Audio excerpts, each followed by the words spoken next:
This is a video that's quote-unquote debunking teleological argument. Let's dive in. Get ready for cringe. Today, we'll be looking at the teleological argument, or the fine-tuning argument. Now, of all theistic arguments, this one has the strongest basis in real evidence, physics. In physics, the fine-tuning is a real thing. It is a real phenomenon that actually exists. But is it evidence of the existence of a God? Well, let's find out.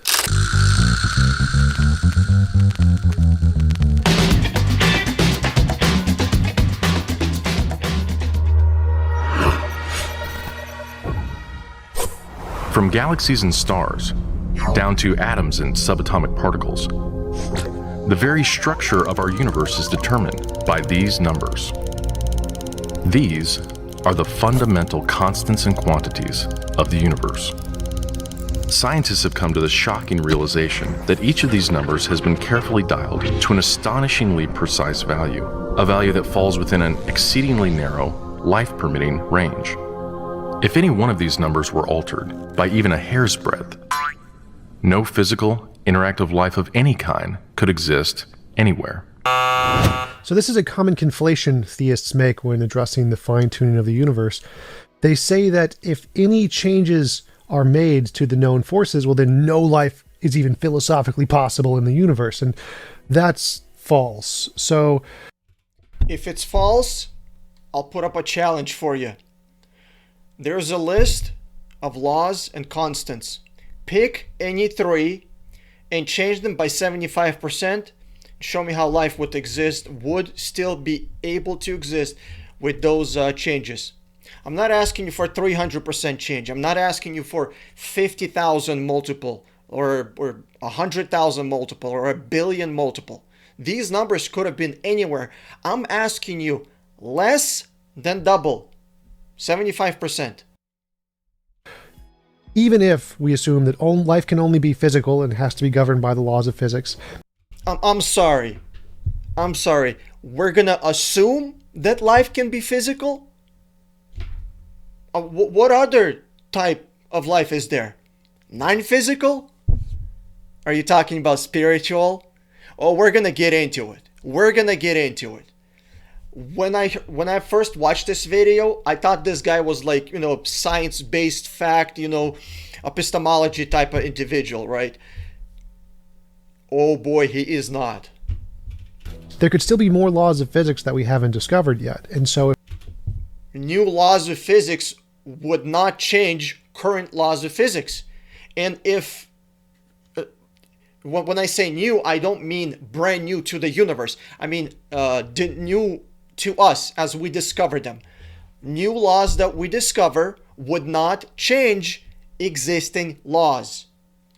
So that's a useless argument. if we dial down, let's say, the law of gravity, that law, however much we dial it down, could be replaced by a different law that we just haven't discovered yet. And so okay, law of gravity exists. Another law that we don't know about also exists. If we change law of gravity, we're fucked. That's it. We're done. It doesn't matter if we discovered this law or not.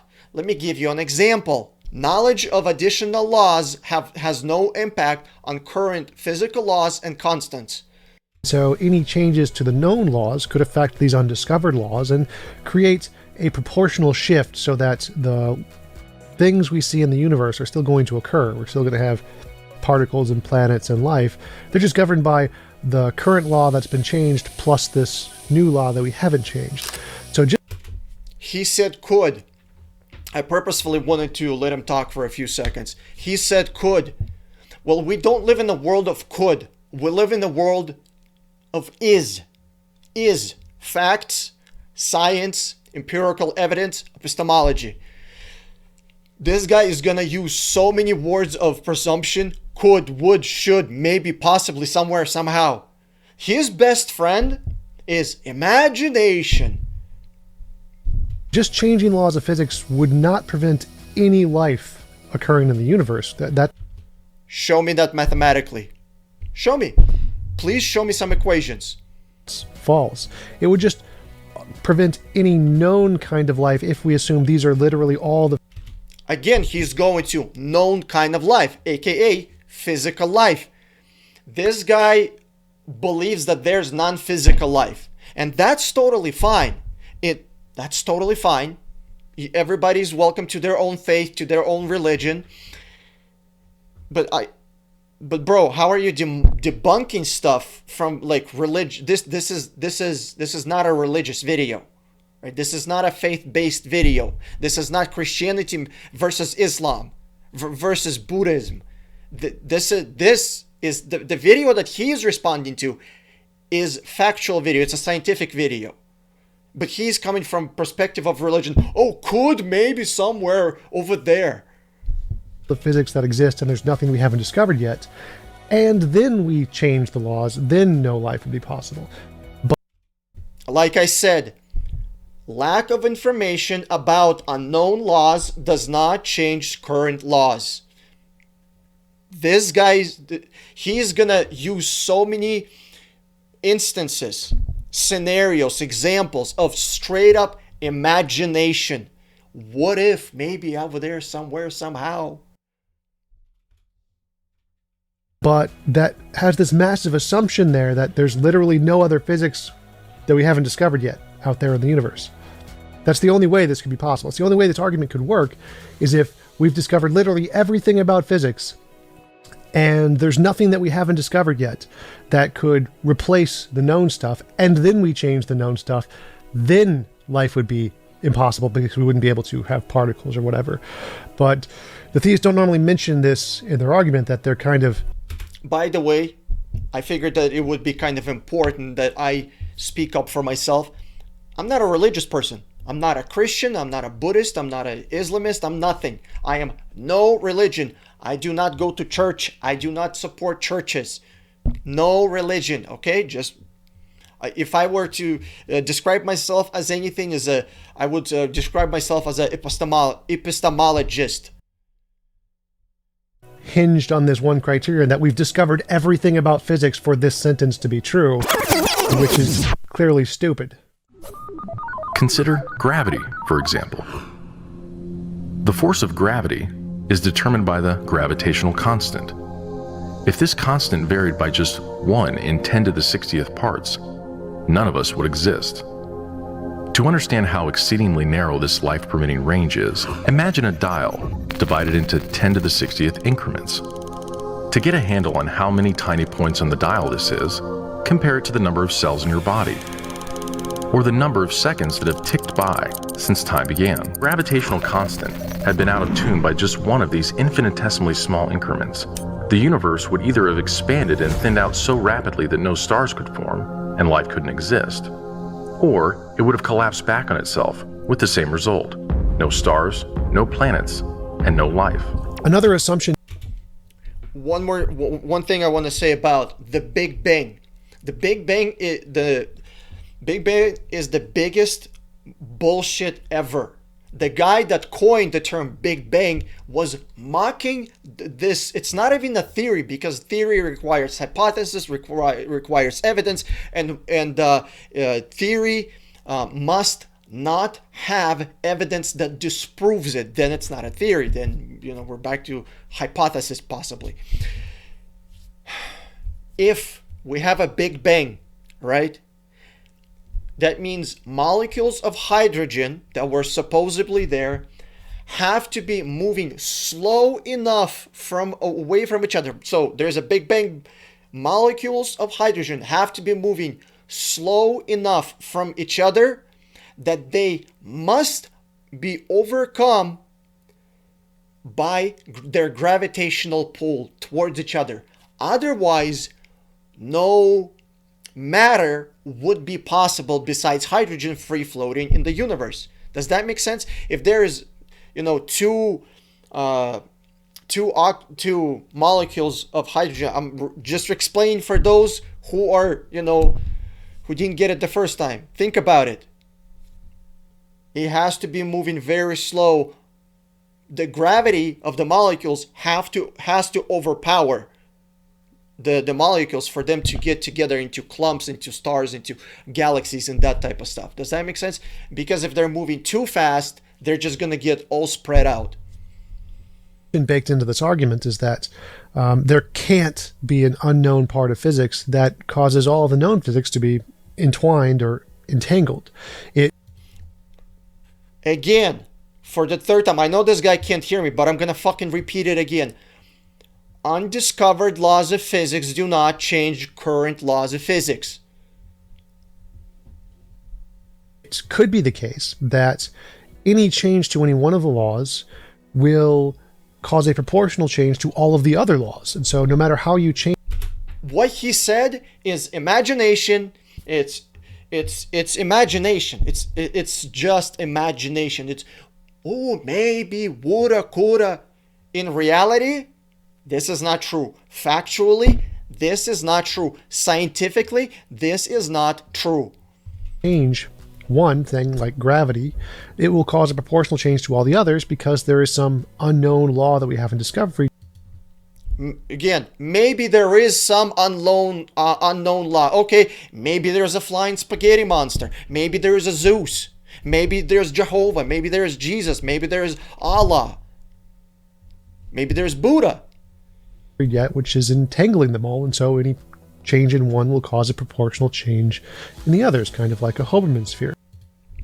Okay, just as a mind experiment, let's do this, right?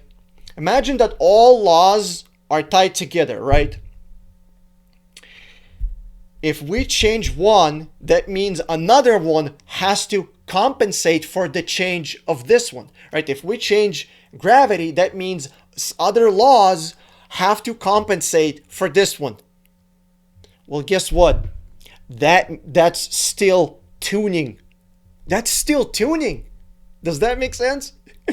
You're back to square one. You're not even back to square one. You're even further away from where you started, because right now we just have stuff that is set.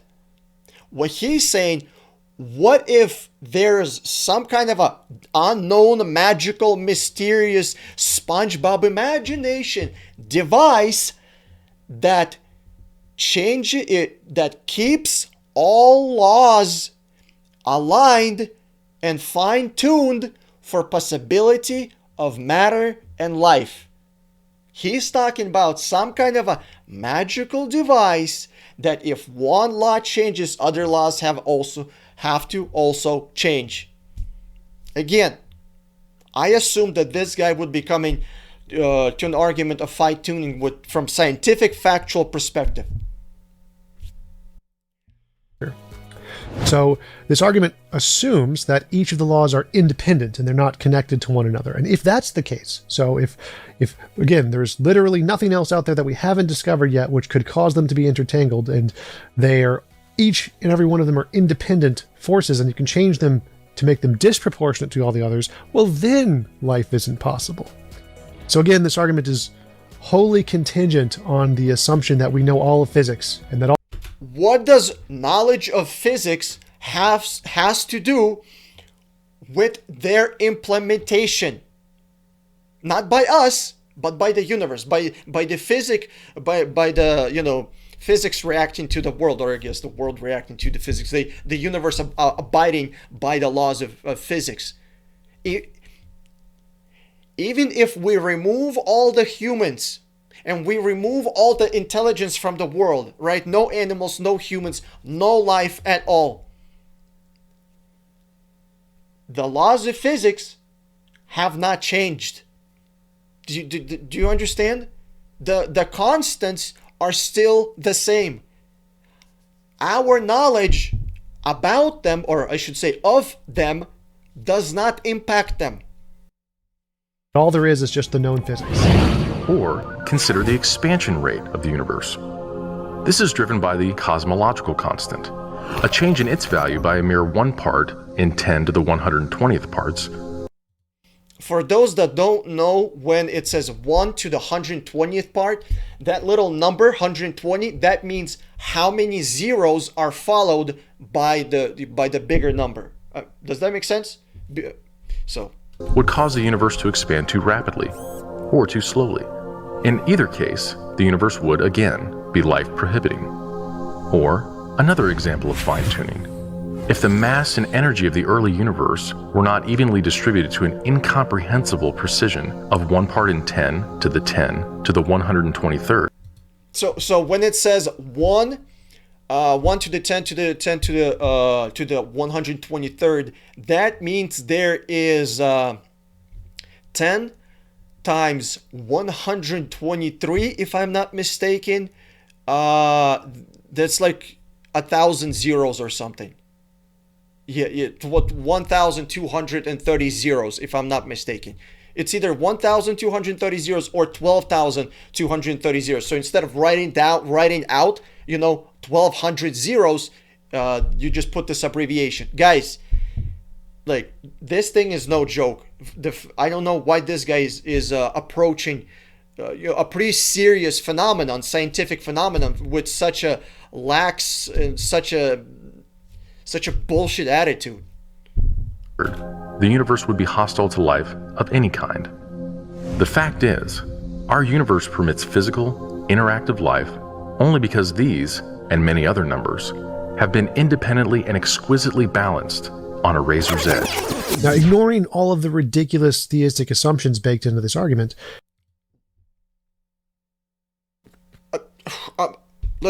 Jesus Christ. If we're just looking at known physics and the known physical laws and we don't make any assumptions about what else could be there, if we could change any of the current laws and make them slightly disproportionate to the other laws, then yes, that would prevent all of the known particles from forming, so we wouldn't be able to have stars or planets or life given the known physics.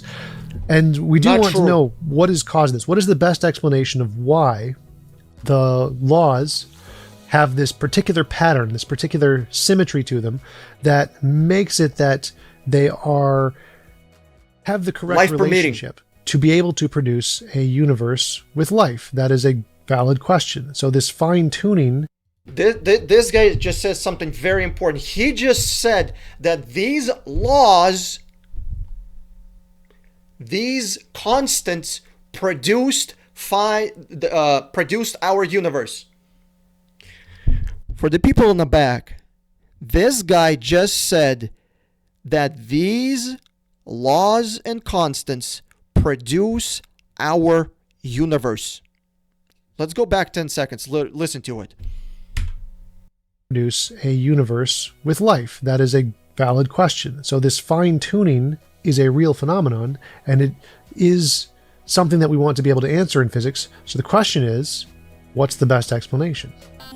What is the best explanation for this astounding phenomenon? There are 3 live options. The fine-tuning of the universe is due to either physical necessity, chance, or design.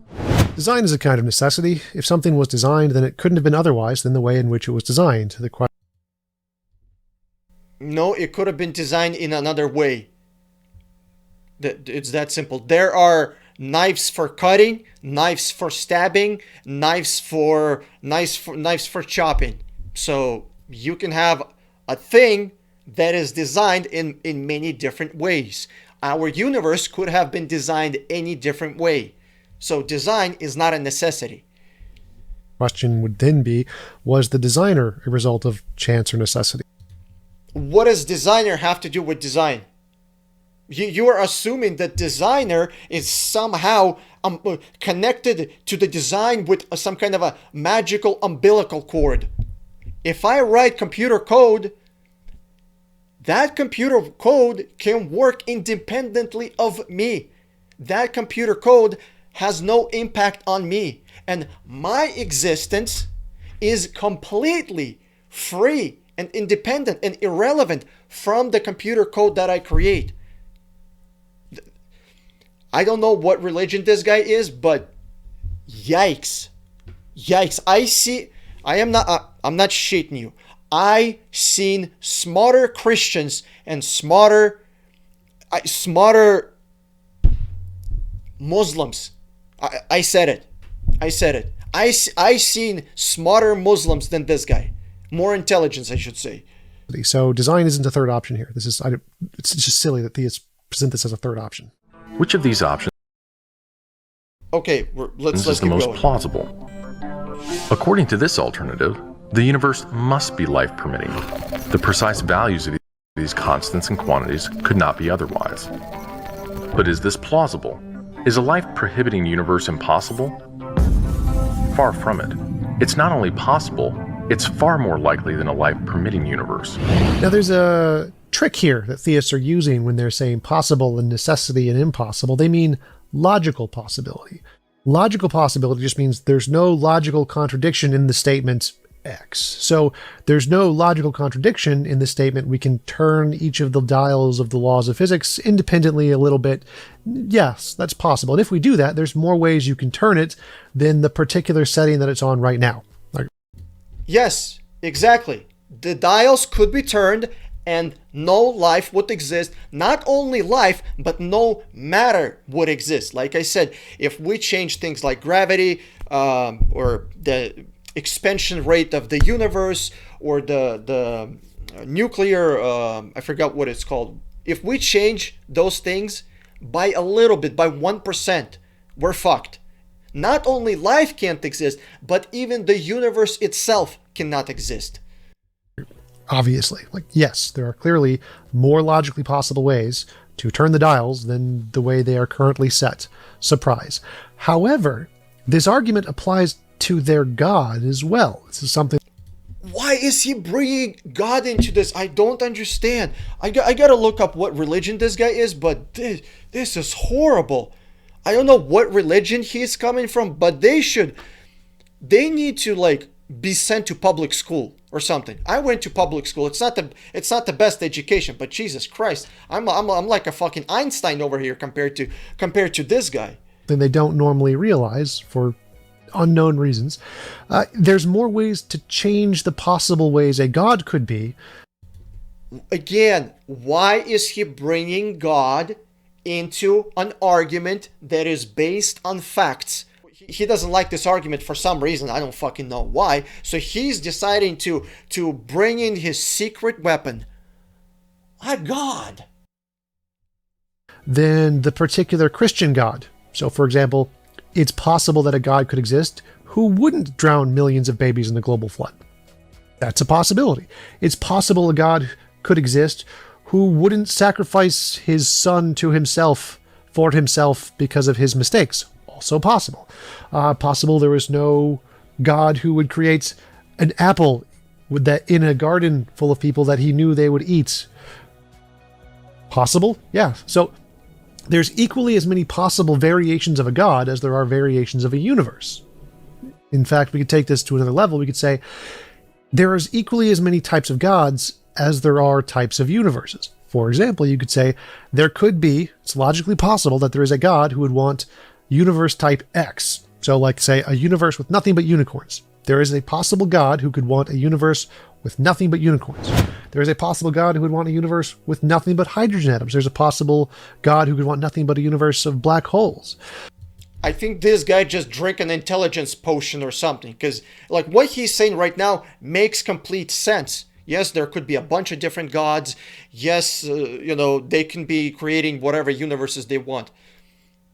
I'm just not sure how religion is related to a fact. I mean, that's like if we were to be discussing like biology or chemistry or something, and this guy brings God into this. Like, biology is independent from theology. So for each of those dials, that it's logically possible that we could change the scales of the universe in any way, there's also a God that it's logically possible could exist to want that kind of a universe. Yes, there could be a trillion other universes. There could be a trillion other gods. What does that have to do with this guy debunking fine-tuning? Because he called his video fine-tuning debunked.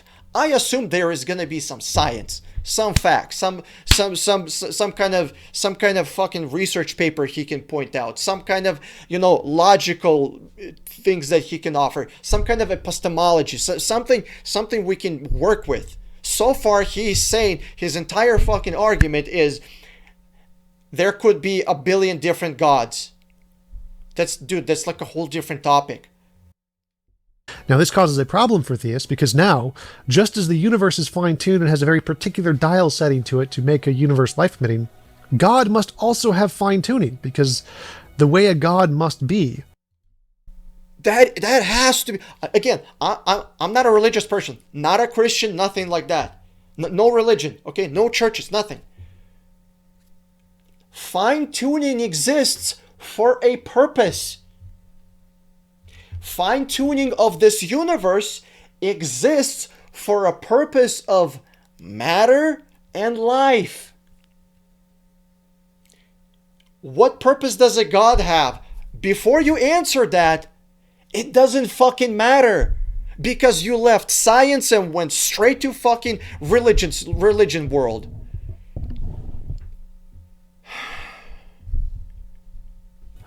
Would have to be such a way to create a universe with these dials to produce a life-permitting universe.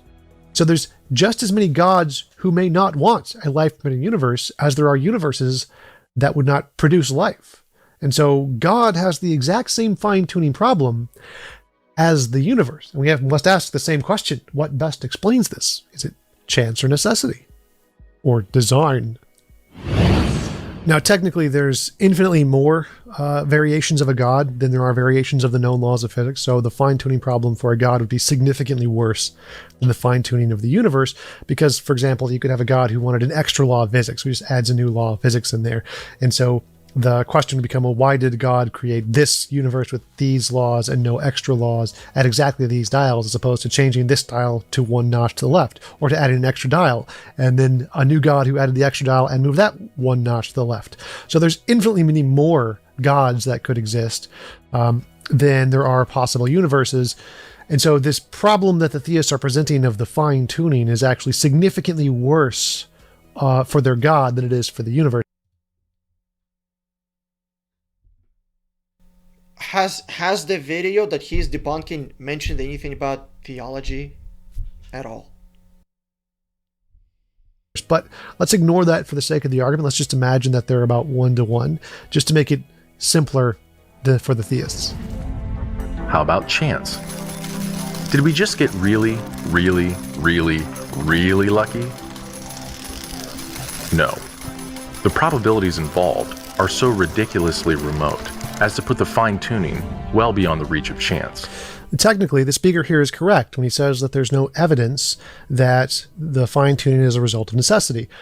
Now, even though I mentioned earlier, it is possible that all of the laws are interconnected in such a way that a change to one will cause proportional change.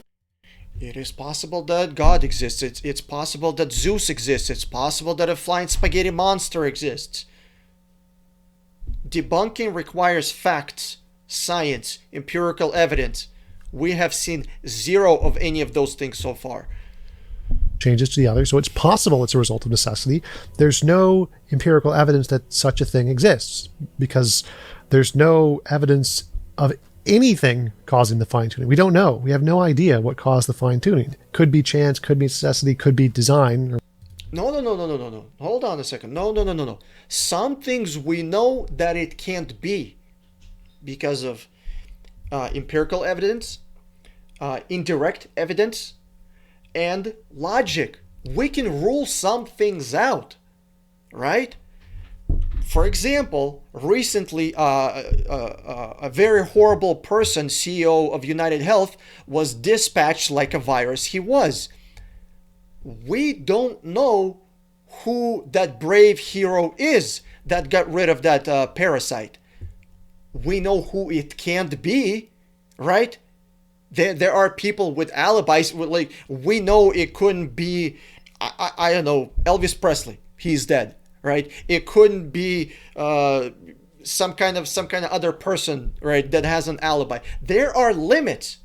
When the police are looking for that brave, honorable, and noble hero, they're not looking at 8 billion people in the world plus a few monkeys that could have possibly done that, right? There are ways that we can rule certain things out. Chance, not happening. Necessity, impossible. Let's keep going. What else do we have left? Sort of. But there's no evidence for anything that caused it. which means there's no evidence of a god causing it. So I don't know why he's bringing this up, because this isn't a disparity between any of the hypotheses. None of them have evidence. None of them. And so when we're asking which... Some of them have indirect evidence and some of them have contradictory evidence. So they do have evidence. Which is the best explanation of the fine-tuning? We don't care about evidence yet. We're just assessing which is the best hypothesis. I care about evidence. This video is called Debunking Fine-Tuning. I assumed there would be evidence. Hypothetical in this case to try and explain the data. So this is kind of a sneaky way to try to disparage the naturalistic hypothesis without actually saying anything, because guess what? God has no evidence either.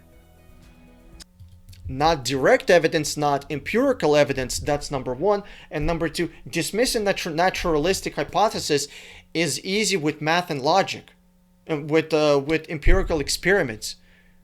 Naturalistic hypothesis says that abiogenesis is possible. Not only likely, but is possible. We have absolutely zero evidence for it, and we have a mountain of evidence that debunks, that contradicts abiogenesis. So naturalistic hypothesis is out the window. It's such a bad, it's horrible. Now remember, as I mentioned earlier, there's infinitely many more ways a god could be than there are ways the universe could be, and so the god is significantly more finely tuned than the universe is. So this problem would apply. Not true. Fine-tuning is required for a purpose. You are assuming that God has a purpose, like a tool or like a thing, right? Hello, it's a God. God doesn't have a purpose. Significantly more to the God hypothesis than to the naturalistic hypotheses. And so it shows that the theistic hypothesis is significantly worse than the naturalistic hypotheses, because it would have to answer the same question: why is the God so perfectly fine-tuned? It doesn't matter. This guy can't fucking hear me. It doesn't matter. Happened by chance, necessity, or was it designed by something else? Well, we'll address that. Maybe there was a God who created a God that created our universe. Is it possible? Sure, why not? I don't see logical contradiction, or I don't see any any scientific or factual or I don't see any contradictions to that. But what is bringing a bunch of gods into a simple? It's fine-tuning, dude. This should be simple. This should be simple.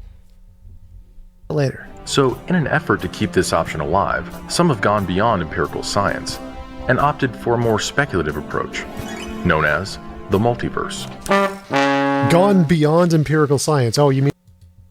Yeah, multiverse is beyond empirical science. Empirical science is something that we can test, demonstrate, repeat, and use. When I say use, I don't mean for like our use for ourselves, but use within existing, within existing universe. Within it should fit within existing physical laws and constants. I mean, like the God hypothesis. Is God empirical science? No. Yeah, God is not empirical science yet. I don't know why you're bringing God into this. You're the one who brought this God into this. You've no empirical evidence of God, so you've also gone beyond the empirical science, making up a God hypothesis. I mean, well, God hypothesis has indirect evidence and is logically non-contradicting. Does that make sense? Chance is logically contradicting because it's mathematically more likely not to happen than to happen. That's number one. Necessity doesn't work for the reasons we discussed previously. Come on, hello. This applies to your hypothesis too. I don't know why you're saying this as if it's some kind of an attack to show that the naturalistic hypothesis is bad, because yours is just as bad. They imagine. This is what I was talking about. I love it. This is exactly what I was talking about. I don't know that this guy has imagination, power up or something, because the amount of assumptions that he is bringing into this video is absolutely insane. Imagine a universe generator that cranks out such a vast number of universes that odds are life-permitting universes will eventually pop out. However, there's no scientific evidence for the existence of this multiverse. Yeah, there is no... I agree. It cannot be detected, observed, measured, or proved. And the universe generator itself would require an enormous amount of fine-tuning. Exactly. That's what I was just gonna say, but I guess true. Absolutely. Because this universe generator has to be fine-tuned to create universes. Look at this machine here, right? This magical universe generator, right? Imagine that we remove one of the elements. We remove one of the belts, right? I see there looks like there's a couple of spiral belts. Let's say we remove one, or we change it, or we change something about it, or we remove one of the levers, right? There's a bunch of levers. Let's get rid of one of the levers, one of the settings, one of the options, right? Let's change the timing of something. That means this machine would be completely broken. So this machine not only has to exist, right? But it also has to be fine-tuned. And number three, according to second law of thermodynamics, if those laws are applied to this machine, this machine would go out of service at some point.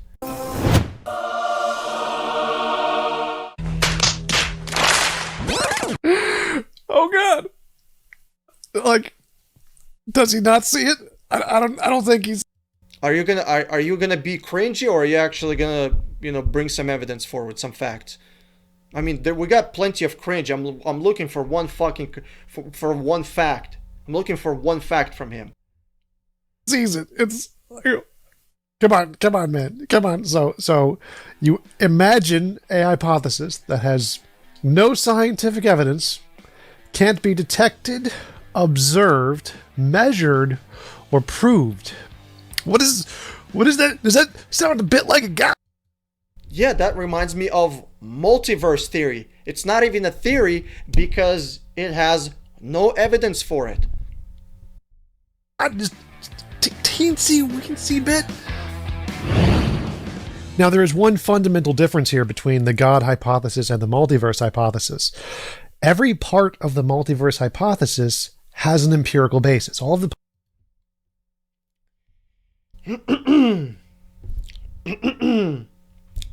bullshit. This is bullshit. Here's why. He is taking existing information about our universe and he's applying that to that universe producing machine. He is assuming that that machine follows laws of our universe. Our laws of physics and universal constants are not applicable to other universes and this magical universe created machine. Parts have been demonstrated to be real and not just imaginary. So, for example, the multiverse is a combination of Guth's early universe inflation, which was observed in patterns in the cosmic microwave background. This guy is assuming that universe inflation is constant. Seriously. He is just simply assuming it's constant. The whole thing is based on an assumption. And vacuum states and particle energy, which was observed in the Casimir effect. So he's taking Casimir effect and he's applying that effect to a magical, no evidence, unscientific, unfactual universe creating generator. Okay, then. Both of the parts that are used to build the multiverse hypothesis have an empirical basis, but none of the parts of a god have an empirical basis. That's why it's called theology. It's called religion. We should do a word count how many times he said God. It gotta be like freaking 50 times or something. Have we ever demonstrated omnipotence, omniscience? We have indirect evidence for a being, a thing, that that could exist outside of the universe. Logic, right? Think about when there's a Big Bang, what has to happen? Time, space, and matter in that precise order. But before you have time, space, and matter, what do you have to have? You have to have logic. So either you have logic before Big Bang, or as soon as the Big Bang happens, that means you have logic that is evolving to keep up with the physical changes around the universe as it's expanding and changing. Logic has to be before there's a Big Bang, because time, space, and matter have to be in correct logical order. You can't have space, matter, and time, because if you have space, when would you put it? If you have but no time, when would you put it? You have to have time first, then space, and then matter. You can't have matter before space. So that means logic is existing before there is a Big Bang, if Big Bang happened. Does that make sense? Infinite power, eternality? No. Perfect goodness? No. Why are you bringing all these random, God attribute goodness? What does goodness have to do with science? What does goodness has to do with any of the epistemological, factual things that we should be talking about, that I'm talking about? And he's living in the SpongeBob world. Imagination. What if there's other laws that we don't know about, and they are shifting and changing and constantly adjusting? So all of the parts of a god are completely made up and imagined with no basis in reality, whereas all of the parts of the multiverse theory have an empirical basis and have been demonstrated to exist. Evidence that we have supports a theory, not just hypothesis, a theory that there has to be a more powerful, being that is, when I say powerful, I'm not talking about power level.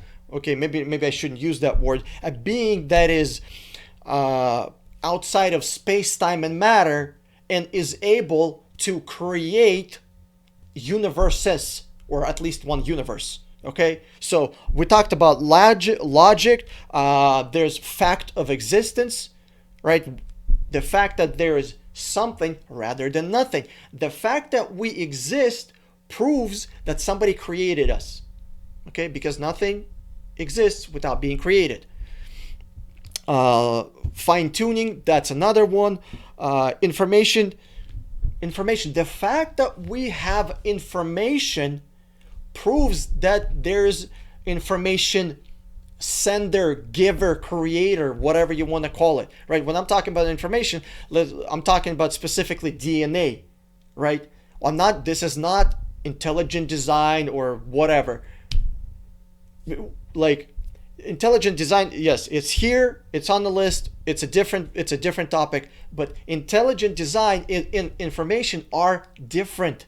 Intelligent design is the reason that dogs have legs on the bottom pointing the same way. That's intelligent design, right?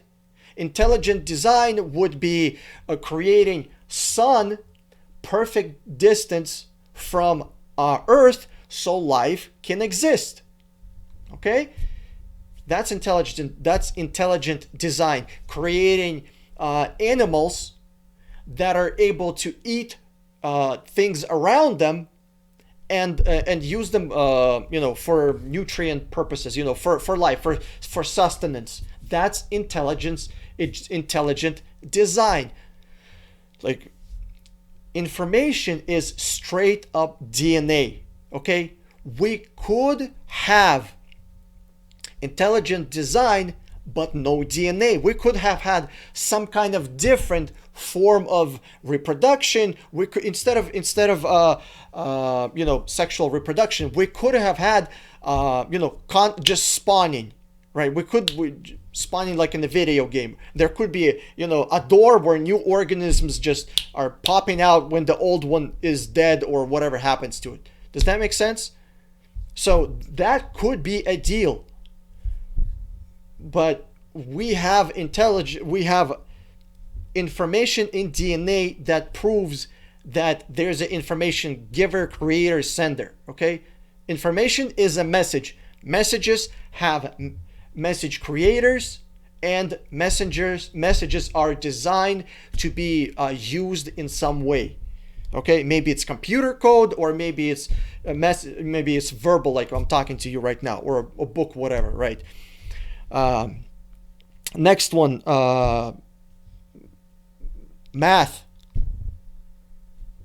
Again, even if, let's say, we go purely naturalistic and there's a big bang, mathematically, life and matter would be impossible. Let's even put fine-tuning in place. Fine-tuning in place, okay? Then we create a big bang. Life would be impossible. Matter would not exist as it is. Like, we have gold, right? Gold cannot be created just willy-nilly. Okay, it just exists as is. There is no gold generator.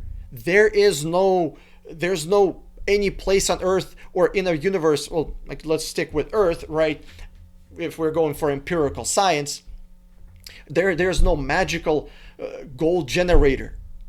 How are you going to go from hydrogen to gold? Show me that chemically. How would that work? How would that work? It's impossible. So what else is it? Design of life, math. Yeah. So mathematically, life would be impossible, right? So we could, gold is a different one. I didn't write it down, but mathematically, we have evidence. Mathematically, we can actually calculate the percentage of the chances of life happening, and that's zero. It's not just 0 with like 100 zeros. It's zero followed by hundreds of zeros. It's impossible. Independent of our imagination. So when comparing which hypothesis is a better... And keep in mind, I am not religious. I don't go to any church. But for me to say that there is absolutely no creator of any kind, and fine-tuning, like fine-tuning is just a fluke, a chance, come on. Like, come on, dude. Like, for real. Like, nobody's putting a gun to your head, or I don't know, maybe they are. Maybe they are. Maybe you have to say this. Nobody's putting a gun to my head and says, hey, you have to go to church or go to, participate in religion of some kind, give them a bunch of money and stuff like that. No. But, like, dude, the evidence, indirect evidence and math and logic shows that there is something outside of the universe. Better explanation of the data, the one which all of its parts have been demonstrated, is always going to be better than the one who adds even a single part that hasn't been demonstrated. And God adds infinitely many parts that haven't been demonstrated. So clearly the multiverse, even though the collection hasn't been demonstrated to be true, because all of the parts have been, it's a better hypothesis than the God hypothesis. For example, if we see a footprint in the snow, to say it was caused by a horse, a rabbit, a deer, and a bunch of other known things would be better than to say the footprint was caused by a unicorn. Okay, sure, God is a unicorn. Okay, but what naturalists are saying that this footprint in the snow is 100% naturalistic and nobody caused it. Nothing caused it. I will give you that. Unicorns are unlikely, right? We have no direct empirical evidence for it, but there's a footprint in the snow. Let's match it up to whatever we have, whatever animals we have. Oops, it's not matching. Maybe this is a unicorn. I'm not saying there is a unicorn, but this is indirect evidence. So the hypothesis, which only uses combinations of things that have an empirical basis, is always a better hypothesis than the hypothesis that adds in things that have no empirical basis. Absolutely true. I agree. Given the implausibility of physical necessity or chance, the best explanation for why the universe is fine-tuned for life may very well be it was designed that way. Again, design isn't a third option. Design is just necessity. So if the universe... Design is not necessity. What the hell are you talking about? He said earlier, if it's designed, then it couldn't have been any other way. Watch this. I have 2 writing utensils. They are designed differently, and they could be designed in any way we want. Design is an open door. Does that make sense? was designed, the question is who fine-tuned the fine-tuner? Why does the fine-tuner have to be fine-tuned? Number 1, and number 2, fine-tuning requires a purpose. Fine-tuning requires a purpose. If there is no fine-tuning, that means there is no purpose. Fine-tuning only exists if there's a purpose. Otherwise, it's randomness. Was the fine-tuner a result of chance or necessity? I'm not gonna go into this again. Design isn't a third option here. A common sense interpretation of the facts suggests that a super intellect monkeyed with physics, and that there are no blind forces worth speaking about in nature. The numbers one calculates from the facts seem to me so overwhelming as to put this conclusion almost beyond question. There is for me powerful evidence that there is something going on behind it all. It seems as though somebody has fine-tuned nature's numbers to make the universe. The impression of design is overwhelming. Like, I don't know who these people are, but I'm not seeing them screaming it's God. I'm not seeing them trying to recruit me into their church or something, right? Just because there's a being out there, it doesn't mean that you have to automatically worship it. The heavens declare the glory of God. Okay, this is this is done by Christians because this is from Bible. Okay, they're trying to promote their God. Okay, whatever, cool, do your thing. I don't have a problem. Right? You're not putting a gun to my head. Do your thing. But to say that there is absolutely no being outside of our universe, considering the indirect evidence that we have, bro, that's just intellectually dishonest. The skies proclaim the work of his hands. Day after day they pour forth speech. Night after night they reveal knowledge. I don't know about that. But the fundamental mistake that Hoyle and Davies and that most theists make in this argument is that the numbers don't tell us anything. They kind of do. They kind of do. If it's 1 out of a quadrillion, then there's 99.9999 with like 50,000 nines following that this couldn't have happened. Math does show you things. You should look into like statistics, probabilities. Look into probabilities. It's like, imagine if we have a dice with 1,000,000 sides and there's one red side, and we just find this dice on a table and the red side is the one pointed up. Like, obviously this would be really strange. We wouldn't expect to find a dice with 1,000,000 sides and just one red one, and that one red one to be the one that's pointing up.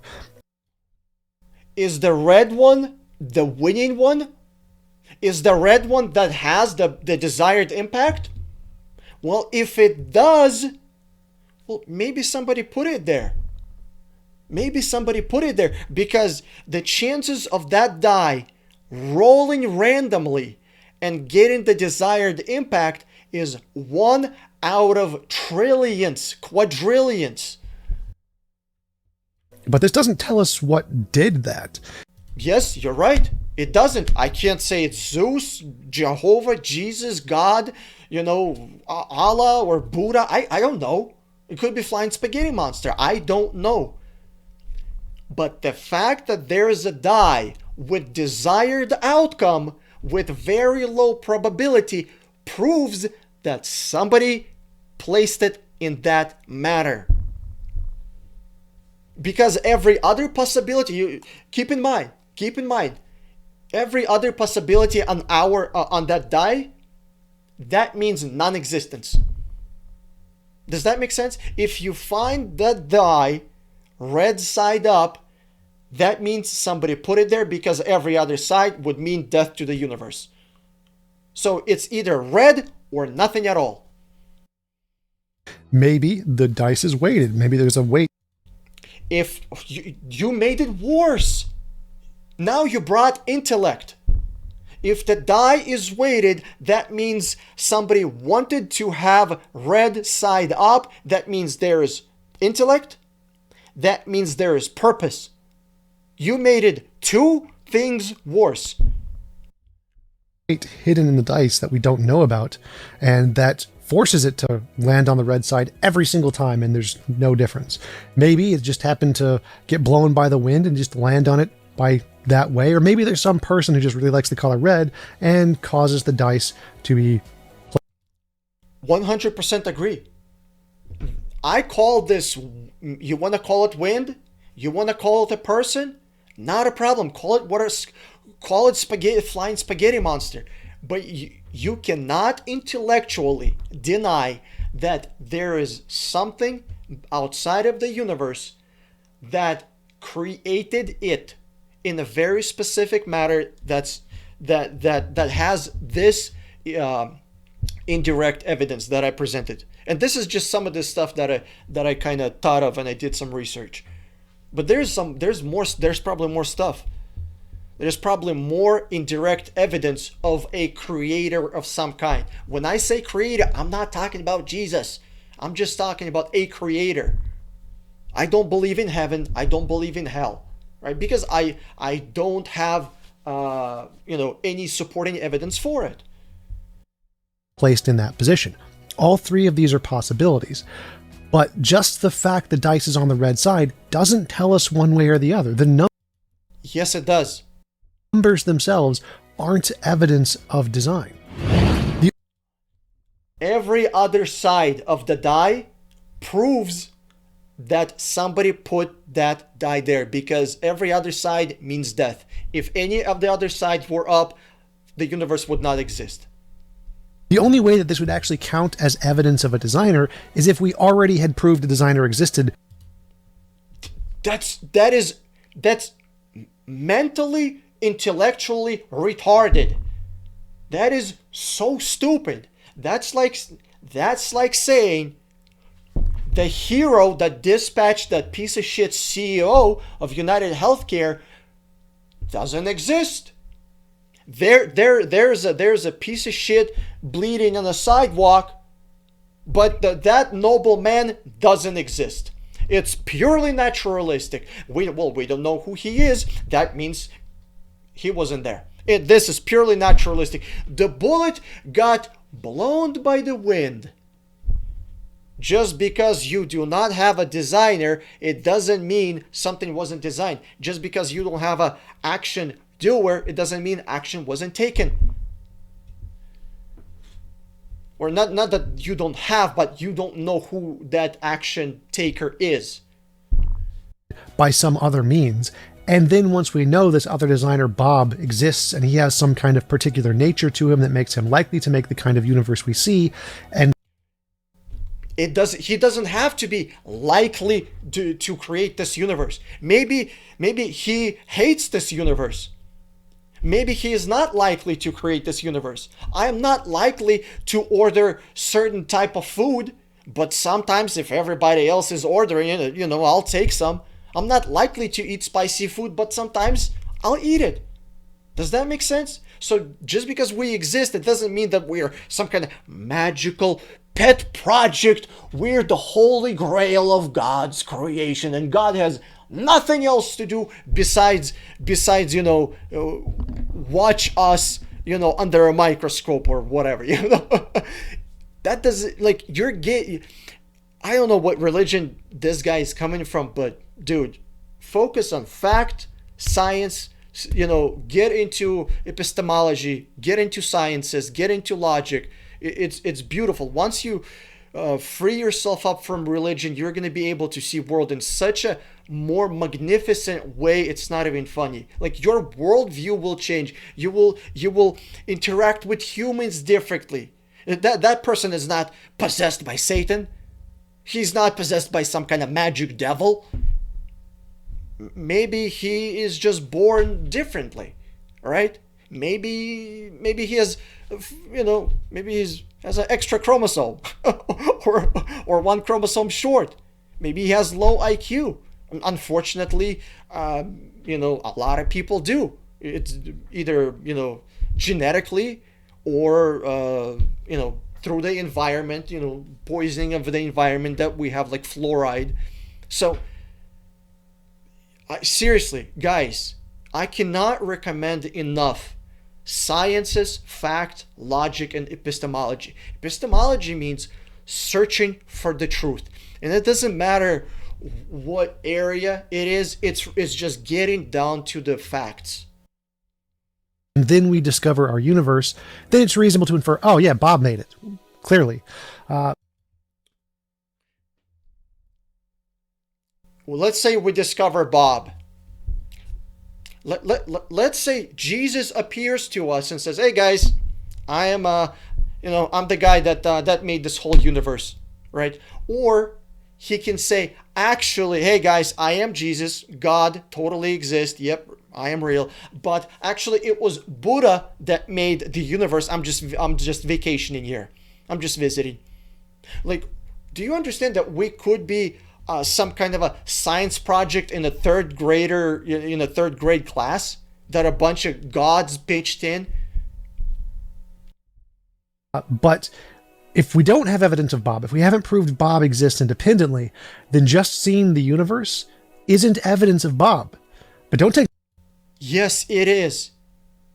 It's evidence of some kind of a creator. Call it whatever you want. My word for it. Let's talk to one of the world's leading expert theists on the fine-tuning problem, Professor Rob. I don't understand why he's bringing a theist into debunking fine-tuning argument when this argument is scientific argument. It's physical. It's imperial. It's my brain is freaking melting right now listening to this guy. Robin Collins, who I had on my channel. It's fair to say that if you don't include the philosophical argument, that you just go based off of the physics, like combinations of principles, particles, laws in the field of physics, that doesn't support design at all. It is only supported when you add the... Yes, it does. It's mathematically supported. If I give you current existing universe, life cannot happen mathematically. Philosophical argument of like morality to the physics. Yeah, that's true. I don't think the fine-tuning supports a generic design hypothesis. They're just some designer. I think if you just say some designer, that gives you... We had three options. You're saying the designer is not an option. What are the two options? Chance? Or a magical universe generator? No reason to think the designer would produce this kind of universes versus all others. Just like designer can produce whatever the hell designer wants to produce. How do you know that there is not 50 trillion other universes created by the designer, not by a illogical universe generator?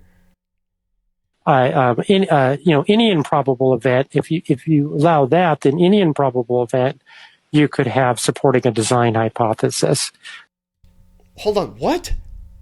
Did he just... Because I watched this video previously, I wrote something. What's this guy's name? Robert Collins. Robert Collins. If you see this video, I pray to every god, all of them, every single one of them, that you see this video. If I will pay you $100, I will cash app you $100 if you say this sentence with a better camera. Just point the camera, send me the video. No, better, don't send me the video. Post it online. Any improbable event could have design hypothesis. Do it and I'll send you $100. Any improbable event could have design hypothesis. Just say this on camera, put your name on it, I'll pay you $100. Any improbable event could have design hypothesis. Is life on Earth probable or improbable? It's improbable. It's one out of trillions and trillions and trillions and trillions and trillions and trillions and trillions. That's very improbable. That means that this event supports design hypothesis. Thank you very much. Seriously. Say this with a better camera, because this is horrible. Say it with a better camera, post it online, send me a link. I'll download that video just so I can freaking show everybody. I will cash app you $100. This is absolutely beautiful. So no, I don't think that will work. I think you have to have a reason that's somehow out of the and not just simply ascribed to the nature, that comes out of something deeper in the nature of your postulate. Was that even in English? That last part, bro, I was that even in English? I listened to it like 5 times. I don't know what the hell he said. Mic drop. That's fantastic. I mean, memes only 0 facts, but this guy got memes. Thanks, guys, for stopping by. I appreciate you taking the... All right, Robert Collins, I got $100. Send me a video of you repeating what you said right there. Any improbable event could have design hypothesis. $100 coming your way. Post the video online.